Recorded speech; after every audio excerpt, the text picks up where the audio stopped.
Second Age of Reason. Today's topic, how to stop an oil well. As we all know about that oil well that's out of control in the Gulf of Mexico. It's been going for weeks now, causing a lot of oil in the water, pollution, and they're kind of at a loss for how to stop the oil from getting out or to get it under control. So instead of going over all the causes and the blames or whatever, let's just talk about how to get it under control. Now, there's always many ways to solve a problem, although this one is a little bit more difficult.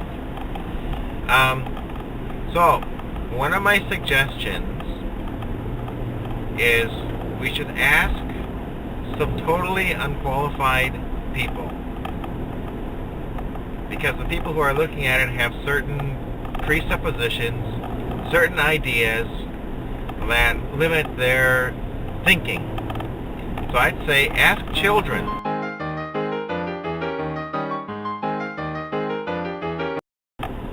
Ask children in school, from grade school to high school, even college, without any prior knowledge. Just kind of describe the scenario and just see what ideas they come up with. A lot of them will be pretty funny, but there's going to be probably something in there that is totally brilliant, and they'll figure it out. That's one of my suggestions.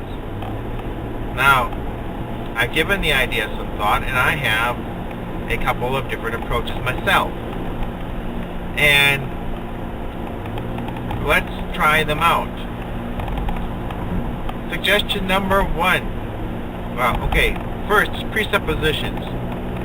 The question is, before you even start, are you trying to just stop it and stop the pollution altogether and just clog it up and not use it anymore and seal it? And that's one way of approaching it. Or is your solution going to be to try and salvage it? To still tame it and get the oil out of it and do that. Well, that would be the more long-term profitable way, but it might take a longer time.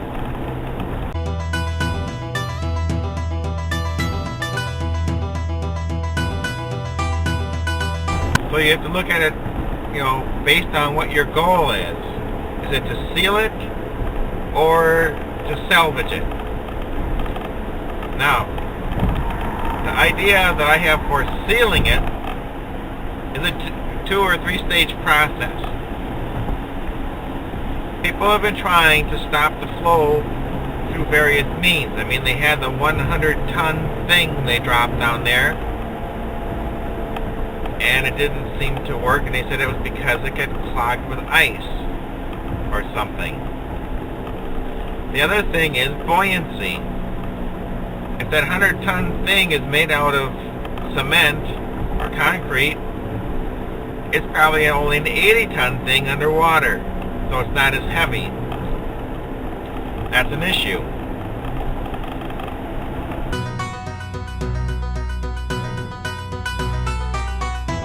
The next thing is, it gave you a hint.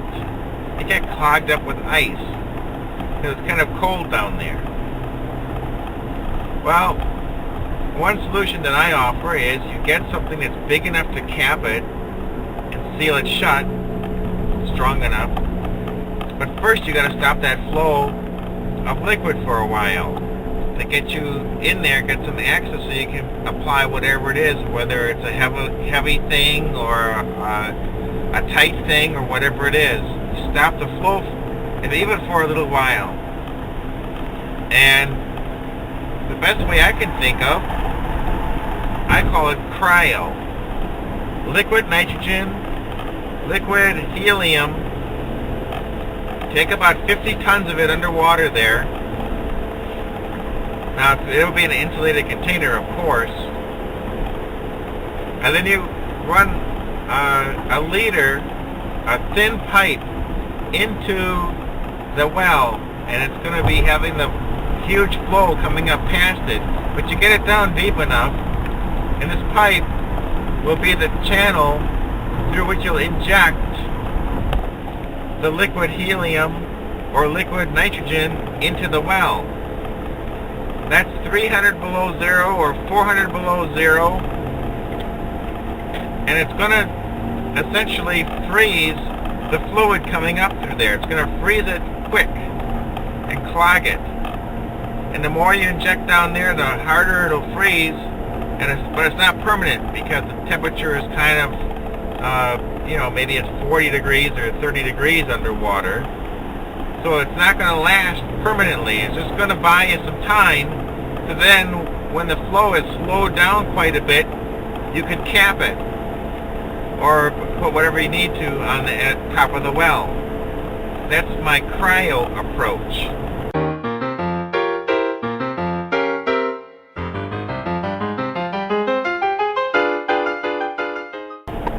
Somebody said that there's 100,000 pounds per square inch pushing up. So then you have to know how wide is the opening that this 100,000 pounds per square inches is coming through. If it's 1 foot across, that could be 100 square inches. And so at 100,000 pounds per square inch, you've got 10 million pounds of pressure, hydraulic pressure pushing upwards. So you're going to need 10 million or probably 20 million pounds to push down to seal it. So that's a technical problem there, is what 20 million pound thing can you lower into a mile deep of water that will seal it shut. But that I leave to somebody else. Now the other way to salvage it is, I was thinking using like rings, a long tube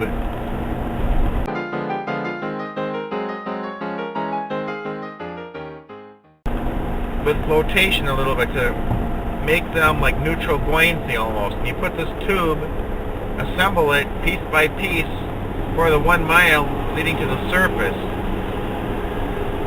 And once you do get to the surface, that oil will be easily capturable.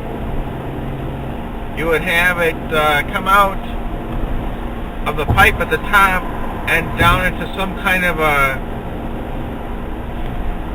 channel, and that could be used to fill up tanker ships right from there until you get the rest of the infrastructure in place.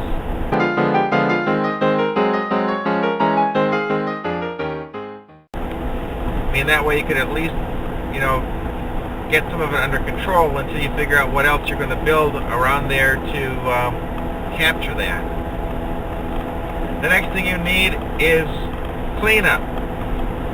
And people have shown that pet hair or hay is very good for cleaning up this mess.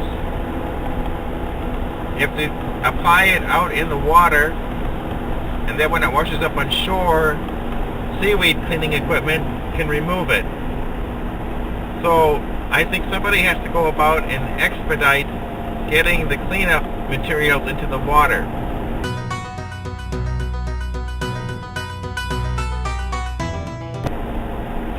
That hay could probably be used also in some kind of a electric generator plant, incinerated.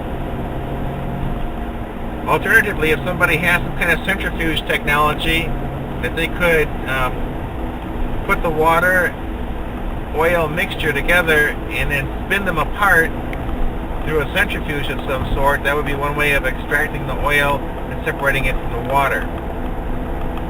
So that would be some solutions. Maybe you have some other solutions. So if you don't mind, suggest them below, make a reply video, and maybe somebody will see it and put our ideas to use. And teachers, if you can, ask your children in school, how would they approach this? How would they do it? How would they stop it? So I'll attach a few pictures here of what I think it would look like. And you go with it from there. And until later, we'll be seeing you.